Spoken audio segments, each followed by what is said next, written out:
Jon Decker is the White House correspondent for Grey Television in the US. I love catching up with him to get the latest on developments there. I caught up with him earlier today. Jon Decker, good to talk to you again. Look, the Israeli-Palestinian situation has sunk to the worst level we've seen for 6 or 7 years. People are dying. Joe Biden has intervened now. He's made a phone call overnight our time and he's sending an envoy. Is he being decisive enough? Can he have an impact here?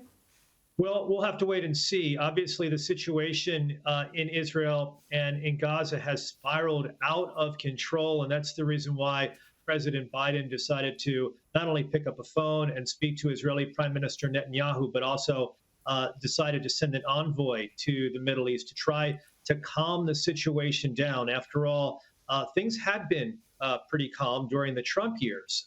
And I say that because during the Trump years, there was a different approach that they had to the Israeli-Palestinian conflict. The approach essentially was ignore the Palestinians and try to have Israel make peace with its other neighbors in the region. That worked well. The Abraham Accord now, however, is distant history, and President Biden is dealing with a Middle East situation that I don't think he expected when he took office. Indeed, it looks like to many observers, and the former ambassador to the UN for the US, Nikki Haley, has said this overtly, that the Palestinians here are testing Joe Biden's resolve. There's a sense of that, isn't there? Perhaps the Arab world will be looking on with interest. Well, Joe Biden, when he was a candidate, made it clear that he would have a different approach than President Trump did toward the Palestinian-Israeli conflict. The approach that he wanted to have is an even-handed approach. That's the way that he would describe it. And we'll see how his approach works. So far, more than 100 days into his presidency, we see this part of the Middle East region spiraling out of control. And we'll have to wait and see whether his initial actions, speaking to the Israeli prime minister, sending an envoy, has the effect of lowering the temperature in the region.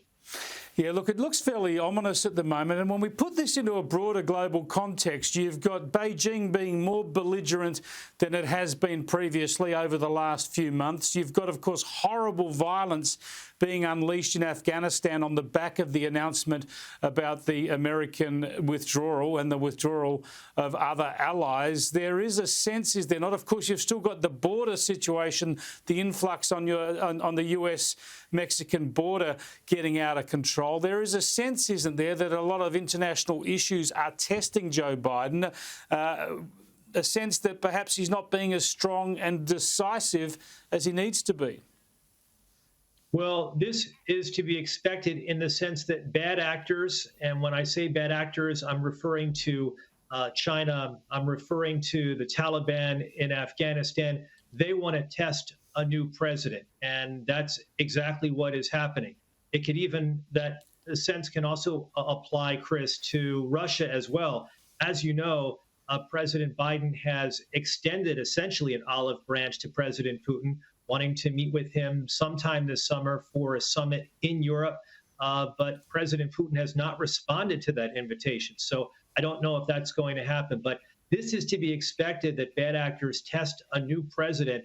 After all, it's only 100 plus days since President Biden took office. Indeed, even this Colonial Pipeline issue falls into this category, doesn't it? It's a national security issue because it's fallen victim to a cyber attack. No one knows exactly where it's come from, but a lot of speculation that that could be a Russian cyber attack. That is what national security officials have indicated, that it is coming from Russia, and it has had a tremendous impact on the U.S. East Coast. In fact, 4 U.S. states declared states of emergency because of the lack of gasoline coming in to those states because of the shutdown of the Colonial Pipeline. The pipeline in the past 5 hours has been brought online, but it's going to be days before oil can reach those critical service stations in those states that have been impacted.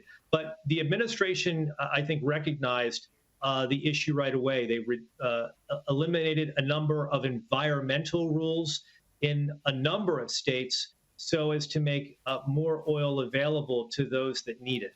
Wow, plenty of challenges there for Joe Biden, plenty to keep him busy. Let's have a quick look at the Republican side of the aisle and Liz Cheney losing her leadership position in Congress for the Republicans. Does this mean, of course, that Trumpism lives?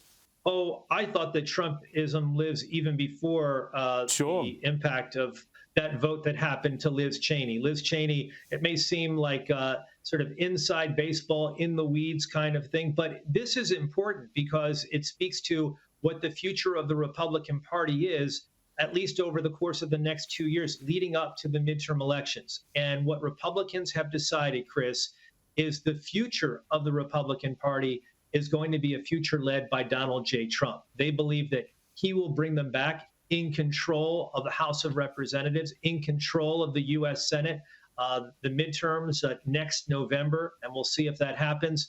But they feel that it's his brand of republicanism that will win the day, that will bring more voters to the mix and win back the House and win back the Senate, not the establishment type of approach that was offered up by Liz Cheney. All over it as ever. Thanks for talking to us, Jon.